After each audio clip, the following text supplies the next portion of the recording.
What is the brand communication strategy that I need to put into place that's going to give me a strong, solid foundation for experimentation, growth, and learning? What is a marketing strategy framework that I can put in place that's going to give me a good foundation for that learning and experimentation, iteration, and improvement? How do I build a really lean team, right? How do I understand exactly who I need on my team? And then finally, how do I get the results I need out of these people? How do I lead them? And this is the process that all founders must go through when they kind of transition from doing everything themselves, wearing all the hats, to where you're seeing a little bit of success and you're saying, okay, I can afford to get some relief in my business.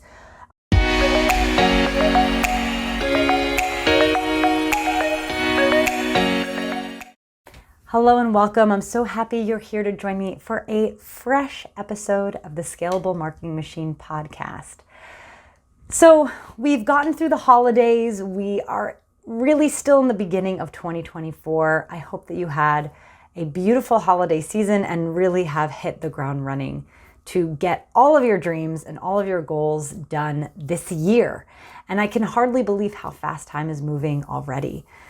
So if you're new to the podcast, I'm Victoria Hajar, and I am a veteran marketer, fractional chief marketing officer, but more importantly, the founder of the Scalable Marketing Machine Accelerator.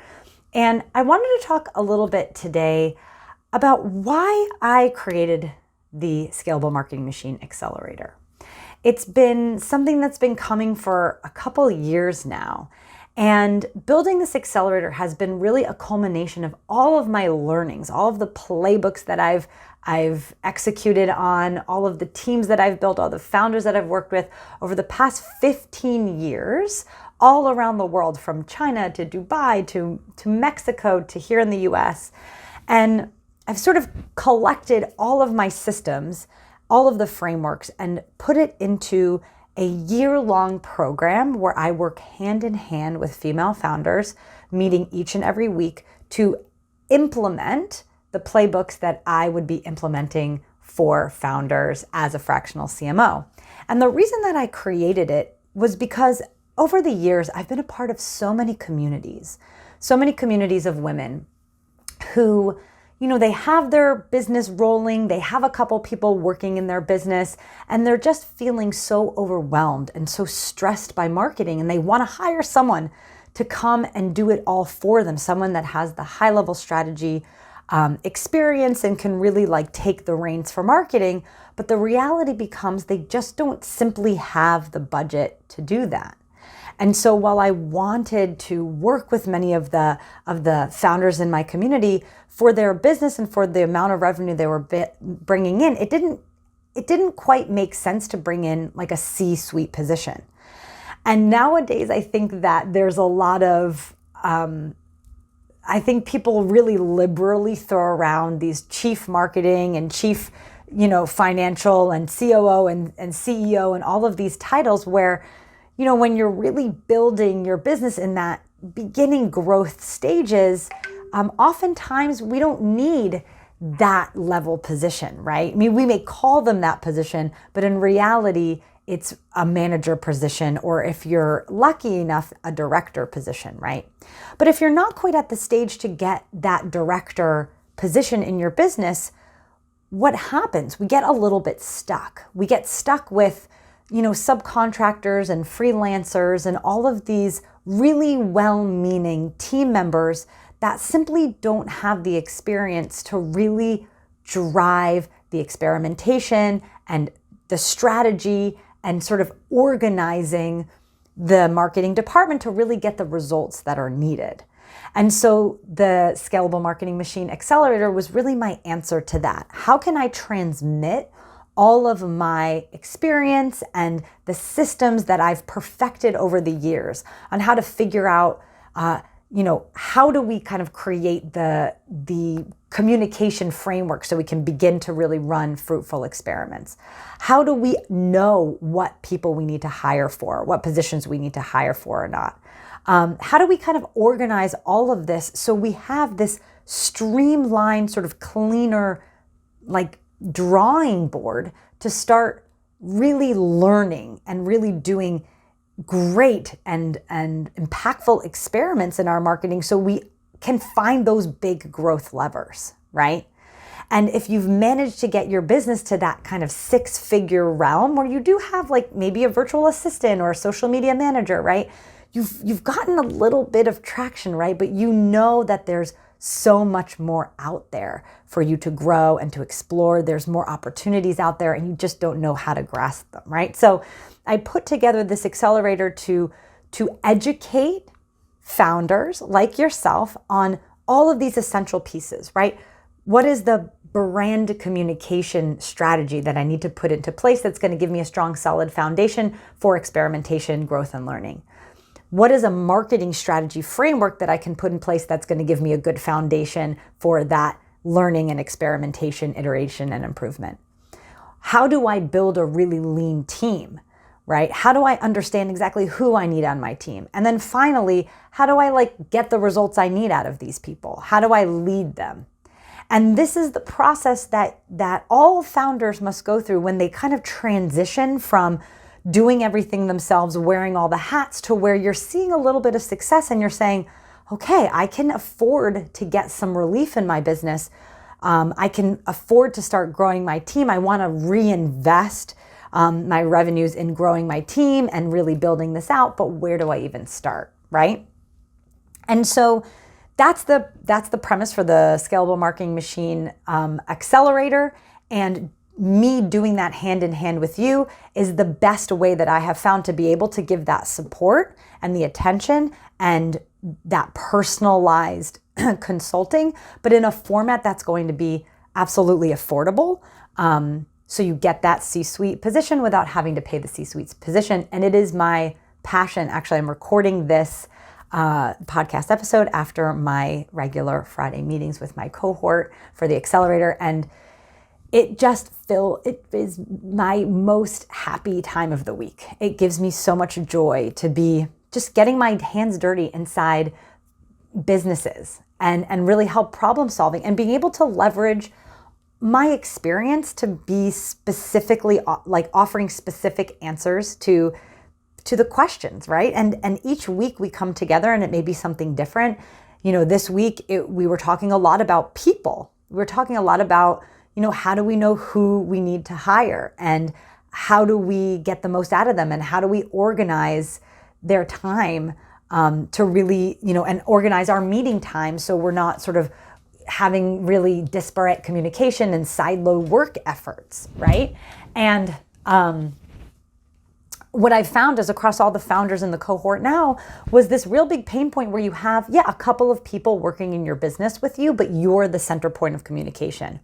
And so maybe you have an agency that's doing the paid media, or you have a social media manager, you have a graphic designer, and they're all not talking to each other and you're being that point person. And let me tell you, I have even clients that I've worked with that have gotten their business to multiple 6-7 figures in revenue. So even my 7-figure founders that I work with, I've gone into business and see that they are running that way. And the problem with running your business that way is you run yourself absolutely ragged being the go-between. And I think everyone can recognize that that's not your highest contribution to the team, right? And I think that's one of the biggest pieces of the puzzle. As we're going into 2024, how do we put some guidelines behind the work that we execute ourselves with our own hands versus the things that we hire out for or that we delegate? And I think that would be a really interesting thing to work through right now, because it's kind of tied into this whole idea of how do we really work in a way that's more organized, that's going to be able to give us sort of measured results and feedback so we can actually make impactful pivots and upgrades and improvements. And one of the things I think is a really great exercise to do is simply really understanding what your strengths are. So if you haven't already, especially when you have a small team and you're just building a team, if you haven't already, take some time to understand your own strengths and weaknesses. Now, it's not so easy. Oftentimes you may think that your strengths and weaknesses maybe are different from what they really are. So it's great to have a third party that can give you some insights that you work with. I've actually had my team do assessments for me before, and different team members that I've worked with that I have found to be really interesting and really eye-opening. But if you're not comfortable and you don't have people in your life that can do that for you, there are some online assessments like the DISC assessment. I think it's DISC, the DISC assessment, which is like an HR assessment. I've taken them before. Some HR managers, before I go work into different companies and teams, will ask all their team members to take it. There's also like the Enneagram test, which again, these are all like personality tests. And while none of them I think are really perfect, I think that if you are open to doing these types of tests, they can give you some really interesting ideas of where you really excel and where you could be pouring most of your time, energy, and effort into in regards to the business that's going to yield you the best results. And so I think that there's two layers to this. There's, taking these types of tests to see practically like how you relate to other people or how you internalize certain emotional aspects of working with other people or just like living your life, right? So there's that kind of self-awareness. But at the other end of the spectrum, practically speaking, when you're building a team and when you're hiring folks, understanding, because we're always told, we need to fill in for like our own gaps, right? But these kind of assessments really clearly can tell you where your gaps are, right? If you're a certain kind of communicator, or more importantly, if you're a certain kind of thinker, right? One example from the cohort, the meeting that we just left, was one of the founders was talking about how she was feeling like one of her team members were not detail-oriented enough, right? And that kind of brought up this idea of, are you a very detail-oriented person that's really really focused on the small itty-bitty details? Do you have eagle eyes? Some people that just have eagle eyes and they catch like every typo and every grammatical error. If that's who you are, is it really worthwhile to get someone else just like that on the team? Or is it better to get someone that, yes, can work and execute things, but maybe does a better job than you at maintaining that larger vision, right? If you're so wholly focused on the small details, perhaps having someone that complements that sort of really detail-focused, very sort of task-focused mentality, balancing that out with someone on the team that can keep that big picture and can help kind of think bigger strategy could be very beneficial. So that's just like one example. But also, there's, do people work really well sort of in very fast-paced environments, or do people feel like they perform better when things are slower? Do you like longer deadlines or shorter deadlines? Do you like pressure? Do you not like pressure? Like all of these sorts of things that apply to the way that we work and the teams that we're in, we can get a lot of information out of these kind of tests. So I would really encourage you to go ahead and do these tests. I do tons of these tests. I read them, I soak them in, and then I kind of just like put them away. I don't live by them. They're not my creed, but it is really helpful in getting a nice picture back of yourself. And it's actually really fun if you've ever done this. I've done this with my husband, like through his organization, they do that. He works in corporate. But it's really fun to read like your partners and your friends or your sisters or your brothers or even your kids, their assessments, and you can see like whether they're true or not. And most times they really are, I have to say, in my experience, like very spot on, especially the reputable tests. Obviously, if you're doing like a Cosmo quiz, perhaps you can take that with a grain of salt. But these kind of DISC assessments and ones that are used by HR is really, really useful. So I would say when we're thinking about, how are we going to grow? How are we going to get to that next level in 2024? Team is absolutely a place that you need to focus. Okay. And I wanted to sort of give a couple more ideas on how could we know if we're getting the right people on the team. All right. So I want to share one of the frameworks that I talk about in great length with in my Scalable Marketing Machine Accelerator. We go into great detail. But when we are building our marketing strategy, okay, we always build against a proven framework. And the proven framework that I create in all of the businesses I've ever worked with is what I call your 24/7 marketing flywheel. And if you want to learn all about the 24/7 marketing flywheel, you can download a free guide that goes through all of it at Ugly Ventures, UGLIVENTURES, Ugly Ventures with an I.com/resources. On that page, there's a bunch of resources. One of them is called How to End Marketing Overwhelm. It goes through this framework. I'm not going to go into the framework today because it's pretty long, but it's essentially my version of the client journey. And the client journey is, how are you sort of attracting new customers? How are you converting them and delighting them and turning them into raving fans? There's a specific, set of activities that you need to be doing in marketing that's going to drive people through that journey. But once you have a marketing strategy in place, that's why strategy is sort of the beginning of all of this, right? Is you need to look at the plan that you have and the strategy you have and sit down and make it very clear. Do I have the manpower and woman power to actually execute on the strategy? And then you want to go one layer deeper. You want to say, okay, do I have like a warm body that can just like do the things that are on this marketing plan to actually execute our goals? But when you go deeper, you want to ask yourself, do I have the right person? Do I have a skilled person? Do I have an experienced person on the team that can execute on this part of the marketing strategy? So I'll give you like a really, really good example. A lot of times when we have like a couple people that we like working in our team, we will just have them do everything and Google their way and figure it out and YouTube channel, right? But sometimes you need to be very picky about the moments where you're going to allow your team to kind of like learn and figure it out versus the moments where you're going to invest in someone that has experience. And this becomes really important when you're at that phase, that growth phase, where you've gotten some success, you've gotten some traction, and now you want to grow. It's the moment where you need to invest in the important actions that are going to help jump you to the next level.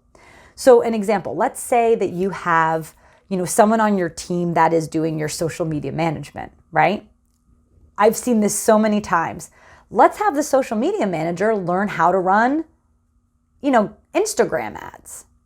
And so you say, yeah, because we need to start running ads, and Instagram's where a lot of our, business comes from, where we're going to run ads. And instead of investing the money in someone that has experience, you opt to just try to get someone that's on your team already to do it. And that could definitely work out if that person has the right mind for it. But oftentimes you'll find that it's not really going to be worthwhile for you to go through that whole entire learning curve, waiting all those months and months and months for someone to figure it out, where you could have just invested in getting someone that's experienced to go ahead and get it started and get the ads rolling. And a bonus, could even maybe train someone on your team to take over the job eventually, but that's going to be a lot more useful than having someone just YouTube their way to doing those kind of things, right? The other place where you want to invest in experts is if you have someone on your team that's executing, but they're just not getting the results. So I'll use social media managers also as a example. So if you have someone that's a social media manager who is doing the best that they can, but your KPI for them, your key performance indicators, hey, we need more engagement in our feed or of our followers, or we need more leads from our followers. We need more people to kind of jump to our website and fill in a lead form, right?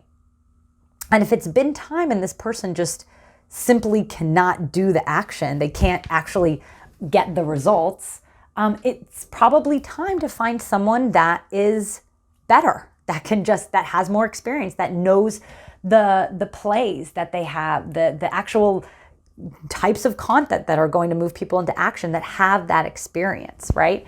And I mention this because as we get into this phase where we grow and we have people that have maybe been with us from the beginning and we like them and we're friends with them, it becomes more difficult to maybe cut someone's hours or fire them, right? And replace them. But businesses, we need to keep our eye on what's most important. And relationships is really important. And there's a good way to let someone go and there's bad ways to let someone go. And as long as you're clear and you're kind and you're respectful, we need to always be conscious of making sure, do we have the right person on the bus for the stage of business that we're in? We can have great social media managers or copywriters that got us from 0 to 100, right? But maybe the person that got us from 100 to 100 to 1,000,000, it's not going to be the same person with the same skill set that's going to get the level of results that are needed. So it's a hard decision, right? It's a hard decision to make. And I see so many times where founders feel shy or they feel bad to actually just get rid of someone when it's not working out, that they just kind of like put them on another project or give them a different kind of work and just kind of like fill in their time because they like that person. But in the long run, it just slows you down. It just slows you down. So a really good skill to acquire as a leader is to figure out, do you have a great person that can really learn the new skills that you need to get you to the next level? Do you have, people that can kind of in the future progress in your company and become managers and have people under them? Or are they kind of great for where they are, but you don't see a lot of potential? And at this stage of growth for you, these are the questions you need to be asking yourself. And you should be confident, just following your gut. Because oftentimes when I ask founders a simple question like, do you think this person can handle this role? They'll know immediately no. Like they're great, but no, they're not organized enough to manage a team, or they don't work, they're not a strong enough project manager to kind of fit that role, or they simply don't have the skills to kind of, they don't know the certain tactics to get that kind of results. So listen to your gut and honestly, don't be afraid of having those hard conversations, because again, as long as you're clear, and you don't try to string people along, right? Because a lot of times things get ugly where you just are not clear. Clear is kind. And if you try to kind of like beat around the bush and like, filter people to different things, they can feel it. They can feel if they're not doing a good enough job, and it's going to cause them stress. And instead of just being direct with them and having that clarity, people become uncomfortable, and it just can kind of be a yucky work environment. So all that to say is team is really important.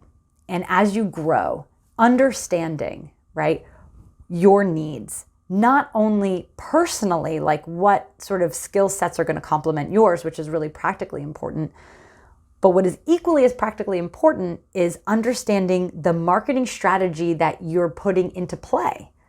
How are you moving clients through this journey? Do you have someone to execute on ads or improve your SEO or, to write your email flows or whatever? Do you have the right person that can execute those things on your team already? Or do you need to fill in the gaps with some contractors and some freelancers for some project-based work? Or do you need to hire new people? These are the not so easy questions that you need to be asking yourself. But it's with this line of questioning that you will begin to see yourself shifting and changing and growing as a leader. Like when we hear this phrase, like step into the shoes of CEO, step into the shoes of leader as your business, this is the work, right? This is what it practically means to do that. So if you want any help or assistance in stepping into the shoes of CEO and leader in your company, please, I invite you to check out the Accelerator. We have so much fun. It is such a beautiful group of women supporting each other and sharing what's working and what's not working in their business. And sometimes just like getting onto a call and just saying like, fuck, this is so hard. Because sometimes we all just need to get together and support each other in that. So you can check that out at the uglyventures.com on my site. There's a short free short video to watch that explains all about what is the Scalable Marketing Machine. So Ugly Ventures, UGLIVENTURES.com. And I hope to see you inside the accelerator. And beyond that, I'll see you next week for another episode of the Scalable Marketing Machine podcast.